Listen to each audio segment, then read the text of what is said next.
Beginning in the 1930s, an age when women were not taken seriously in natural resources, Wilhelmine La Budde was an outspoken leader in conservation.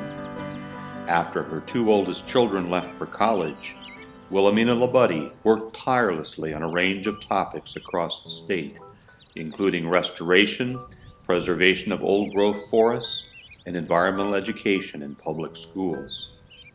Wilhelmina was also the first woman to serve on the Wisconsin Conservation Congress. Well, I would say that her involvement on the Horicon Marsh issue was like it was on every issue that she was involved in. That she allied herself with other conservationists. Often the conservationists that she aligned with were men, and she wrote lots of letters. Wilhelmina had a likable nature and an ability to get along with everyone. Dr. Thomas recalls running into someone who did not share enthusiasm with La Budde's cause. And then she went on to tell this story about in her own house, Wilhelmina was lobbying against her interests. And then she went on to say, this is now the woman whose interests were being lobbied against, I liked her. Don't get me wrong, I liked her. Everybody liked her, she said. And so I think one of the ways that she was successful is that she didn't take things personally, that she stuck to the issues, that she was kind and polite and enthusiastic and charming, and even if you disagreed with her, you couldn't help but like her.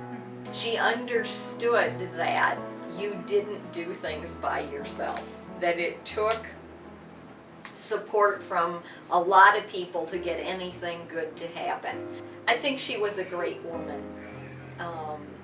She was smart, and she knew how to get along with people, and she cared a lot about the things that she cared about, and she worked hard to make sure that the world was a better place. And the world is a better place because Wilhelmina La Budde was in it. Women, of course, were very interested in education in those days, as many of them are today. And she had a lot of involvement in the clubs on these issues. She had a lot of involvement with the Wisconsin Conservation Department. She had a lot of involvement with conservationists from all around the state. It wasn't just Wilhelmina, it was conservationists statewide, but she was a major player in this. And today, even today, that legislation is still in effect and even has been enhanced over the years. And we have environmental education in the schools in our state as a result of the work of Wilhelmina.